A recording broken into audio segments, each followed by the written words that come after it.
Let's talk shading. In today's tutorial, a refresher on hatching, cross-hatching, and more.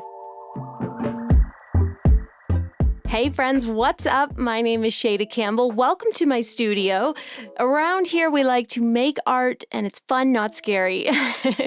And today, I thought it would be fun to do like a little quick refresher on shading. I do a lot of floral illustration, a lot of pen floral illustration, and I think shading is so important to that process. So let's talk pens, let's talk lines, hatching, cross-hatching, all that good stuff.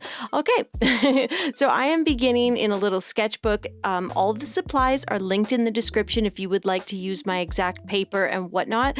I like working with a mechanical pencil. Nice soft white or gum eraser is usually good. And then for pens, I'm using the Melodo black liners, and you're going to want to look at the nib size. This is a 0.2 millimeter, whereas this other one is a 0.7 millimeter. One is larger, one is smaller. So you want some larger nib pens for your contour drawing and some smaller ones for the shading portion when it comes to that. So Amazon links below. Let's get started. I'm going to begin in pencil, and I always begin my floral illustrations by creating a guide. So draw a circle and then mark where the center is going to be. That shows you how big the flower is. Give yourself some lines, and that helps guide you in petal placement, and then we can tuck some more petals in there. You can just place petals and leaves and then start to go around those initial shapes and give them some real shape. You can do that in pencil, or you can move right along and start in pen. That's what I usually do just because I've been doing this so long. As I said, for the contour drawing, that's the drawing we're doing now, the line drawing. We're going to use whatever pen is your larger nib. So for me, it's the 0.7 millimeter, and we're going to wiggle that pen a little and give those petals and leaves a little more shape, a little bit of a toothy edge on the leaves and a little bit of a ruffled edge on the petals. And I like to put a line down the center of the leaves. All right, so now that our contour drawing is mostly done, let's talk shading, and that begins with choosing your light source. So in this example, I'm going to say that my light is coming from the top and the right. So over here on the right-hand side, it's going to be a little lighter. Over here on the left and the lower side, it's going to be a little darker. And I am making that decision as the artist. That's up to me. Your light could come from straight on, it could come from the top right or the bottom left. It doesn't matter. You choose that. It's your art, so you make that decision, unless you're working from life. Now I'm finishing up my contour drawing by placing some circles here to mark the stamen, the center of the flower, but I did want to know where my light source would be for that process, so I could leave a little bit of a highlight, a negative space area towards the top right of the center of the flower. Let me just make some notes here. Shading, this is our shading practice page in our sketchbook, so I like to, write everything in pen. It might just be practice, but we're going to make it look cute. And now that we have the contour drawing complete and we have our light source marked in there, we can get rid of all of our messy pencil lines, and then we're going to add the shading. But first of all, let's talk about different types of shading. First up, hatching. Hatching is my favorite type of shading to use for my floral illustrations. I often refer to it just as line shading because hatching is just tiny lines, or big lines for that matter. How close you place those lines will inform how dark and dense the shaded area is. Place the lines farther apart and the shaded area will be much lighter.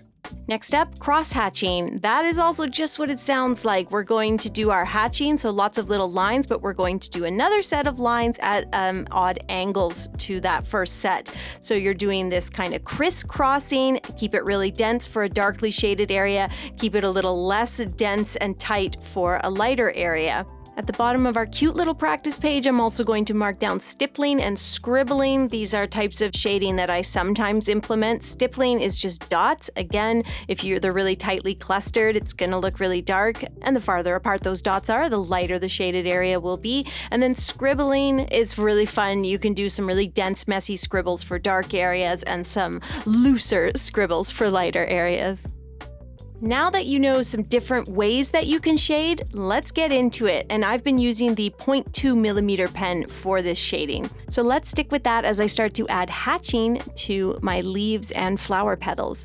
So I like to begin by just doing lots of thin little lines on the side of each leaf. And one trick that I'll do is put the lines on one side of the leaf a little closer together and on the other side a little bit farther apart. It can just help to give the look that the leaf is not totally flat, that it is curving or folding. And then I like to add a lot of little lines right where the leaf meets the flower, because that flower is kind of sitting out over the leaf, causing a little bit of shadow. Remember, the light is coming from up and over. I also like to do some thin little lines at the base of the leaf to show that the leaf is curving down. So in this way, we're taking that leaf shape that looked really simple and flat, and we're creating so much texture and life and movement. I'm going to put another leaf up top here to let you see how I would shade it when it's a little closer to the light source. So still I go quite dark because I want to show the difference between what is leaf and what is flower. So if something is green, I'll tend to make it darker, and then the floral blossom I'll make lighter. So these are all things that we can do with shading, that we can think about when it comes to our shading. Let's get into the flower. I like to do a lot of thin curved lines right at the center, so near the stamen, to show that the flower is a little bit concave, so it looks like it's sinking in toward its center.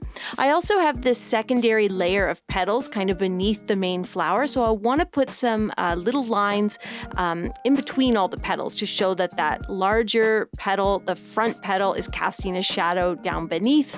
And then we're going to do lots of little broken lines to show texture and ruffles and movement of those flower petals. There's so much you can do with these little lines. It's really incredible.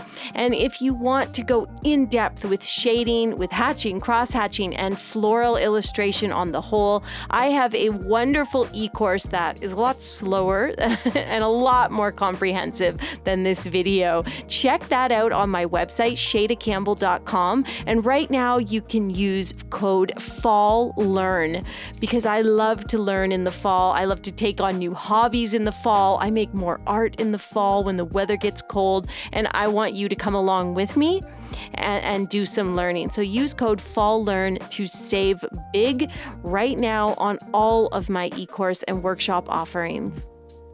To finish up here, I am just drawing this very weird little, almost cartoon-like little daisy or something. But I just wanted to show how you want to always curve your hatching with the petal or with the leaf. So I did these very long curved petals, and then my curving lines, even if they are broken and small, they still follow the curve of the petal. So I just wanted to do a small little example there. I'm going to do a larger one so you can see it a bit better. I've got this big curved petal. Now when I come in with that smaller nib fine liner, those lines that I make, even if they're smaller, doesn't matter about the length, they all go with the shape, that same curvature of the contour drawing. So if it's a contour drawing of a leaf, a petal, what have you, the lines go with it, and that helps to create a real sense of depth and of shape within your floral illustrations. This has been a very quick little rundown of shading. If you want to check out my e-courses, head to my website and use code FALLLEARN to save big right now. And then friends, you can also head over to Patreon, where you will find a little shading practice worksheet. So check that out. It's only $3 a month to become a patron. There's new bonus content that comes out each week. And when you sign up, you also get immediate access to the incredible backlog of content, worksheets, coloring pages, and more. Thanks for being here, friends. Hit that subscribe button before you go, and I will see you soon with a new tutorial.